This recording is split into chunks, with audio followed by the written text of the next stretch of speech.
Supreme court వ్యభిచారాన్ని legalise చేసిందా?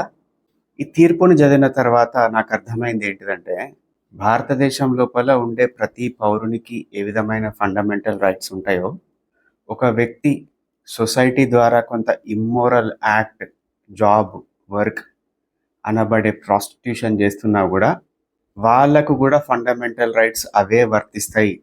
వాళ్ళ వృత్తి కారణంగా వాళ్ళకున్న ఫండమెంటల్ రైట్స్‌ని మనం తొలగించలేము. ఈ తీర్పు అనేది ప్రాస్టిట్యూషన్‌ని ప్రమోట్ చేయట్లేదు. హ్యూమన్ డిగ్నిటీ, కాన్స్టిట్యూషనల్ రైట్స్ గురించి ఎంఫసైజ్ చేసి చెప్పింది. కోర్టు తీర్పు లోపల 2 కోణాలున్నాయి. ఒకటి, ట్రాఫికింగ్ ద్వారా ఈ వృత్తిలోకి ప్రవేశించిన వారు. అంటే మోసగింపబడి, ప్రేమ పేరుతోటో, దొంగ పెళ్లితోటో, దుబాయ్ లోపల, గల్ఫ్ లోపల, అమెరికా లోపల, కెనడా లోపల ఏదో జాబ్ ఇప్పిస్తామని చెప్పి, వాళ్ళ దగ్గర డాక్యుమెంట్లు తీసుకొని, డబ్బులు తీసుకొని, వాళ్ళని అటు పంపిస్తామని చెప్పి, మోసగించి వాళ్ళని ఇటువంటి ముఠాలకు అమ్మేసి, బలవంతంగా వాళ్ళ ద్వారా ఇటువంటి వృత్తిని చేపిస్తుంటే గనక, లేకపోతే కొంతమంది అనాథ అమ్మాయిలు ఉంటారు.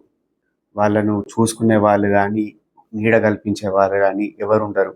వాళ్ళకు ఆసరా ఇస్తామన్న పేరుతోటి కొన్ని ఎన్‌జీఓలు చేరి, వాళ్ళకు ఫుడ్ పెట్టి, వాళ్ళని ఒక రకంగా మభ్యపెట్టి ఇటువంటి వృత్తిలోకి దింపిన తార్కాణాలు చాలా ఉన్నాయి. సో, అటువంటి వాటిని కూడా మనం ట్రాఫికింగ్ కిందికి తీసుకోవచ్చు. మరీ ముఖ్యంగా చెప్పాలంటే, అండర్ ఏజ్ ఉన్న అమ్మాయిలు ఉంటారు కదా, చిన్న పిల్లలు. వాళ్ళను కొంత మోసగించి, ప్రలోభపెట్టి, భయపెట్టి ఇటువంటి వృత్తిలోకి తీసుకొస్తుంటారు కొంతమంది ప్రబుద్ధులు. వాళ్ళ గురించి కూడా సుప్రీంకోర్టు వ్యాఖ్యానం చేసింది. ఇట్లా ట్రాఫిక్ చేయబడి ఇటువంటి వృత్తిలోకి తీసుకొచ్చిన వ్యక్తులను మనం రెస్క్యూ చేయాలి, రీహాబిలిటేట్ చేయాలి.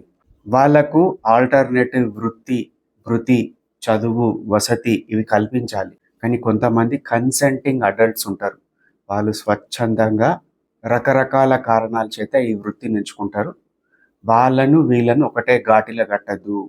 ఎప్పుడైనా రైడ్స్ జరిగినప్పుడు అందరినీ బలవంతంగా రెస్క్యూ హోమ్స్‌కి తరలించడం, వాళ్ళ పిల్లల్ని వాళ్ళ నుండి దూరం చేయడం తప్పు, కరెక్ట్ కాదు అని సుప్రీంకోర్టు వ్యాఖ్యానం చేసింది.